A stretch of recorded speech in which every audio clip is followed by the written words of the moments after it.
মেয়ে হওয়ার খেসারত দিতে হলো প্রাণের বিনিময়ে। ৩.৫ মাসের কন্যা সন্তানকে শ্বাসরোধ করে খুন, অভিযোগের তীর বাবার বিরুদ্ধে। মর্মান্তিক এই ঘটনা ঘটেছে শিলিগুড়ির প্রকাশনগরে। হাসপাতাল থেকেই গ্রেফতার অভিযুক্ত।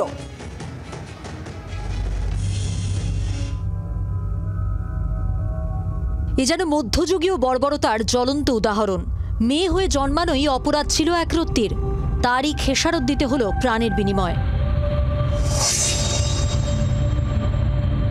প্রকাশনগরে ৩.৫ মাসের শিশুকন্যাকে শ্বাসরোধ করে খুন করল বাবা।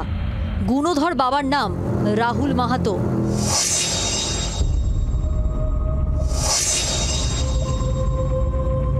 অভিযোগ, সন্তান জন্মের পর থেকে প্রায় মেয়েকে মেরে ফেলার হুমকি দিত অভিযুক্ত রাহুল। কন্যা সন্তানের জন্ম দেওয়ার পদে পদে অপমান জুটত মা প্রিয়াঙ্কা কুমারীর কপালে। একবারের জন্য ফুটফুটে শিশুটিকে ছুঁয়ে দেখত না অভিযুক্ত রাহুল। जन्म यहाँ पे हुआ तो उसका बाप बोला, मासी लोग बोला से दोनों पैसा, तो बोलता है कि अच्छी बेटी हुआ है तो पैसा मांगने हैं, हम तो उसको छुएगा नहीं। छूता भी नहीं था। छूता भी नहीं था, वो लोग कोई नहीं छूता था। मेरा बच्चा को वो लोग गला सोचा ऐसे गला दाबेगा तो छक उठ जाएगा, इसलिए वो गला नहीं दबाया है, जानबूझ के उसके ऊपर सो के मुँह दिया है। সোমবার রাতেও হাত পা ছুড়ে খেলা করছিল একরত্তি। মঙ্গলবার সকালে তারই নিথর দেহ দেখতে পান মা। তড়িঘড়ি শিশুটিকে শিলিগুড়ি জেলা হাসপাতালে নিয়ে আসলে কর্মরত চিকিৎসকরা শিশু কন্যাকে মৃত বলে ঘোষণা করেন। শিশুটির বাবা নিজেও এসেছিল হাসপাতালে, কিন্তু শিশুর মা হাসপাতাল কর্তৃপক্ষের কাছে তার স্বামীকে আটকে রাখতে অনুরোধ করেন। তারপরেই হাসপাতালের দায়িত্বে থাকা নিরাপত্তা রক্ষীরা এসে অভিযুক্তকে আটকে রেখে শিলিগুড়ি থানায় খবর দেয়।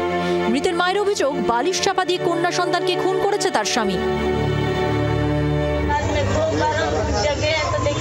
रखे हुए थी दीदी का पेट पे 2 बार हम हटाया, उसके बाद लगा खिला दिए, उसके बाद हम सुबह उठे देखें एकदम ऐसी हो गई। आपके बेटी को मारने के लिए बार बार क्या आपको बोलता था? हम लोग बोलता था ची बेटी हुआ है, तेरे को बेटी हुआ है।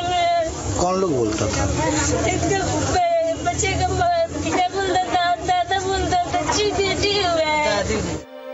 প্রশ্ন উঠছে, এই শতকে নারীরা যেখানে পাড়ি দিচ্ছেন মহাকাশে, জয় করছেন দুর্গম এভারেস্ট, যে নারীরা যুদ্ধক্ষেত্রে রণহুঙ্কার দিচ্ছেন, সেখানে কন্যা সন্তান জন্মানোর জন্য খুন, এই ব্যাধি আর কতদিন বয়ে বেড়াতে হবে আমাদের? শিলিগুড়ি থেকে নারায়ণ সিংহ রায়ের রিপোর্ট, জি24 ঘন্টা।